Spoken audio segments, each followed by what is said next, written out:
So the media's figured out their line of attack on Trump's economic plans, and it's all centered on avocados.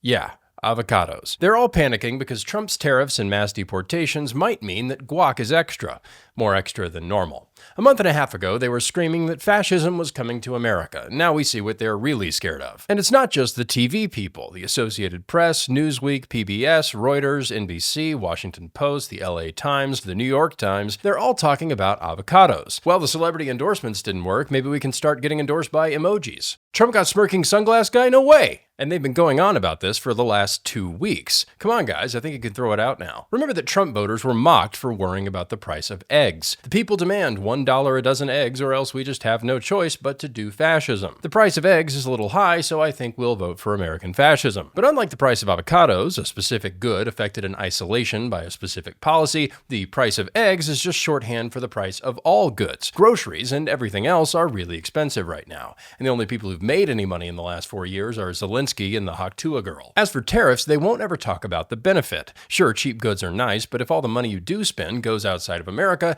you've just impoverished your own country in exchange for a tasty dip. Tariffs do the opposite. That money goes back into America, enriching other Americans. Think about it. When's the last time you remember neighborhoods getting nicer, people getting richer? Is it possible to gentrify an entire country? We might just find out. I understand why people don't like tariffs, but an ideological commitment to free trade strikes me as something like an economic version of pacifism. Like war, sometimes tariffs are necessary, and sometimes they're not. But when it comes to sacrificing a luxury good, an avocado, for a greater good, the long-term well-being of the country, that's a wise sacrifice to make. So tariffs have benefits. But what was the benefit of the price increases over the last 4 years? What's the trade-off? Whoever benefited, it wasn't us. The media is in an awkward position. Trump won the popular vote, and now they're trying to give us buyer's remorse. But we already voted for the guy. They can't make us unvote for him. Only the most fickle voter is going to be convinced by Trump is going to take away your special treats. But don't worry, they'll deport the families together. And believe it or not, avocados have not always been a staple of the American diet. U.S. avocado consumption has more than tripled since 2001, in part because we lifted an 83-year-old ban on Mexican avocado imports. And later, the U.S. government created the Haas Avocado Board for the sole purpose of driving demand for and consumption of avocados in the U.S. So their worst-case scenario is that we go back to the avocado consumption rate of 1999. Remember what a hellhole the country was then? Plagues, mass starvation, shares believe was on the radio. Okay, that last one's real. So sure, we had our problems, but avocado availability wasn't even near the top of the list. This was all I was going to say, but then I started thinking, why all the focus on avocados from Mexico? Has Trump talked about tariffs on any other country? If he had, I'm sure I would remember. Let's say China. Oh yeah. We also have a huge dependency on goods from China, a country with which we don't have a good relationship.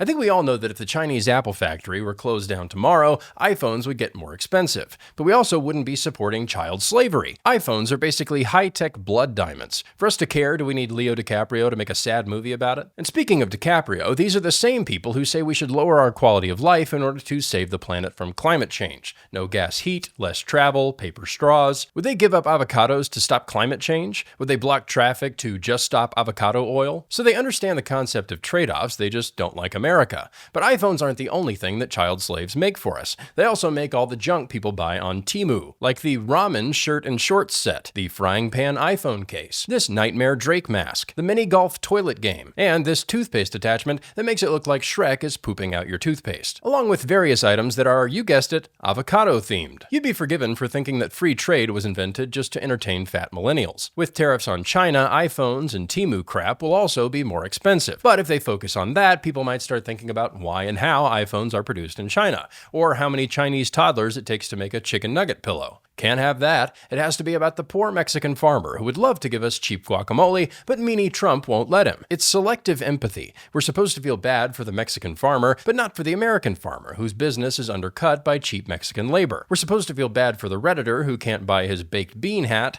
but not for the little tyke who had to make it. The idea that we should be more concerned with America's interests is now in the mainstream of American politics. There are always trade-offs, but that's life. And if we start missing anything, I hear Trump Tower has some great taco bowls.